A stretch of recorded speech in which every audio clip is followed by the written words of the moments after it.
type, but I'm just not too happy about how it looks. So you fill out who you are and all that good stuff, and then you say if you're a student, member, professional, and it goes to all the e-commerce. We use PayFlow Pro as our integration, but there's tons of them out there. I mean, you can do Google checkout on simple sites, and there's no actual coding. It's just a simple redirect. Hit me, come on. Give me a hard one. I was wondering about the SEO search engine. Would it make sense to mix up the text, like on that one page, your home page, where you said you haven't changed that text in a while? Yeah. Say kind of the same thing, only just change it around a little bit. Yeah. And have that, like different, like if you change images, right? A rotating image thing. Well, yeah. A rotating text. Yeah. You have 5 or 6 different texts in a database that says the same thing. And then on a regular, where every time the page is served up, you get a different version. You know what the problem with that is? Oh, actually, if you do it server side, you only send it, so it's not rotating, it's a random one. Yeah. Yeah, that definitely would do something. Google will probably figure it out after a while. But there's another thing where you can do a bunch of divs of all these quotes or whatever, and dynamically show and hide depending. But Google sees everything. With Google spiders, it just goes through your whole document. If you got a hidden div, it'll still see all that stuff. If you have dynamically created pages like that, I mean, like for instance, if you have something off of your home page that requires information from the user to change the content, like say it is a div in the same page, so the content changes, would Google be able to keep track of the page as more content available? Didn't the last time it was there?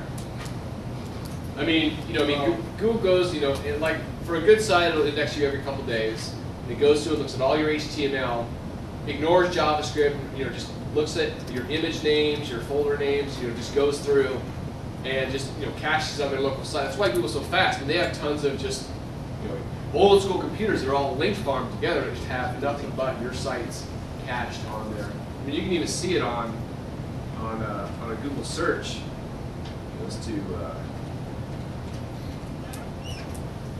this word cached. This is what the website looked like on April 1st. So that tells me last time Google was at my site, they actually indexed the content was April 1st. You go to some, actually I didn't do this. Do you have to do something to cache your site to use that? No.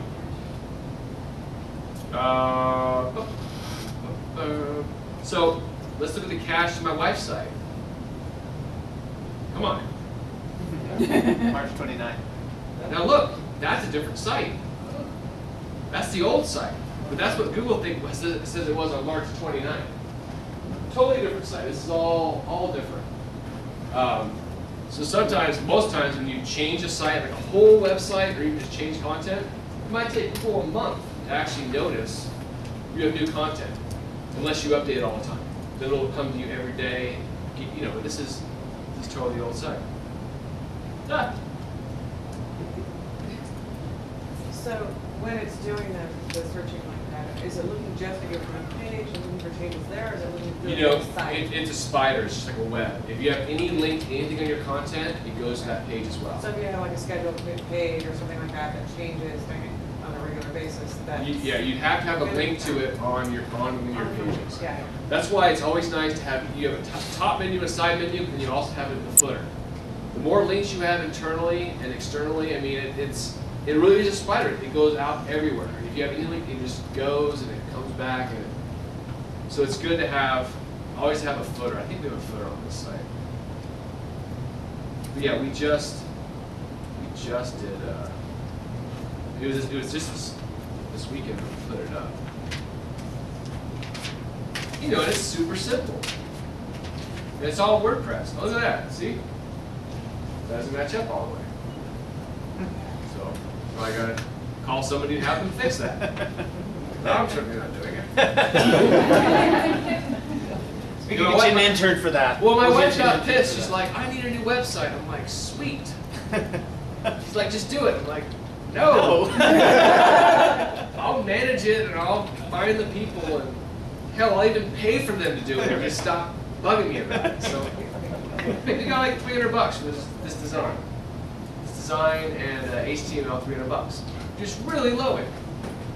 I'll bet you didn't say no. To my wife? I said, hell no. I said, do you want me to change your oil? You know, change the trim? I don't do any of that stuff. You know, I'm not good at any of that stuff. I mean, I know how to do it, of course. We went to, I used to do it a lot, but knowing your strengths and either going to something you don't learn is great. Otherwise, find somebody else to do it and take a premium off there. Take a hit, take $10 off.